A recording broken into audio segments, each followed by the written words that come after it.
नमस्कार मंडळी. या आधीच्या भागांमध्ये आपण भगवद्गीतेचा 6वा अध्याय पूर्ण केला. श्लोक होते 1 ते 47. सर्व श्लोकांचं आपण अर्थासह वाचन केलं. आता आपण पाहूया 6व्या अध्यायाचा म्हणजेच ध्यानयोग या अध्यायाचा सारांश.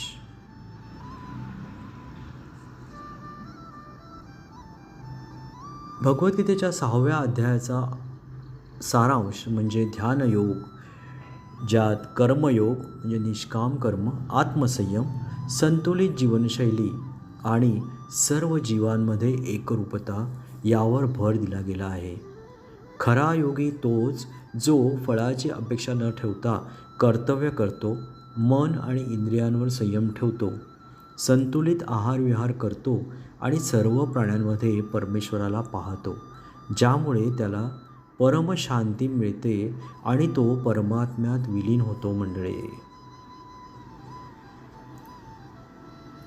या अध्यायाची मुख्य शिकवण काय आहे तर निष्काम कर्मयोगी, फळाची इच्छा न करता अर्थातच कर्तव्य करणाऱ्याला खरा संन्यासी किंवा योगी म्हणतात.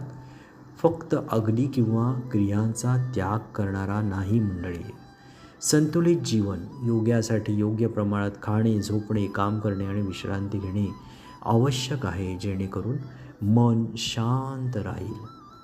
आत्मसंयम आणि ध्यान, मनाची चंचलता नियंत्रणात आणण्यासाठी अभ्यास आणि वैराग्य आवश्यक आहे. नियंत्रित मन मित्र ठरते तर अनियंत्रित मन शत्रू होते. मंडळी, सर्वत्र समानता, ज्ञानीयोगी सर्व प्राण्यांमध्ये जसे की विद्वान हत्ती, गाय, कुत्रा, चांडाळ एकच आत्मा पाहतो, हीच खरी समानता आहे. धैर्य आणि सातत्य, साधनेमध्ये अपयश आले तरी केलेले प्रयत्न वाया जात नाहीत.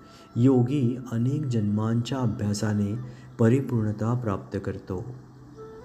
भक्तीचे महत्त्व, सर्व मार्गांमध्ये जो भक्त कृष्णावर प्रेम आणि भक्ती करतो तोच त्याच्याशी अधिक जोडलेला जातो. मंडळी, हा अध्याय शिकवतो की आत्मसाक्षात्कार, सेल्फ रिअलायझेशन हा ध्यानाच्या मार्गाने प्राप्त होतो, ज्यासाठी निष्काम कर्म, इंद्रिय निग्रह, समत्व बुद्धी आणि सततचा अभ्यास महत्त्वाचा आहे. आणि या मार्गावर चालणाराच खरा योगी असतो. मंडळी,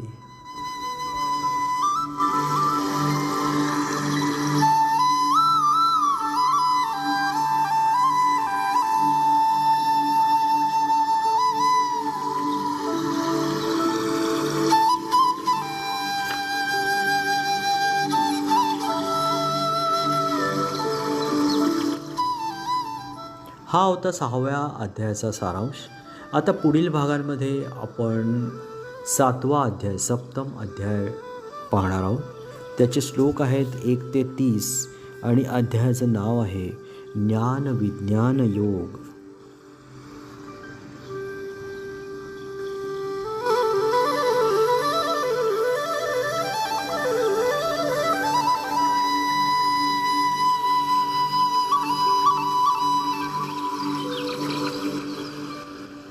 ओम नमो भगवते वासुदेवाय.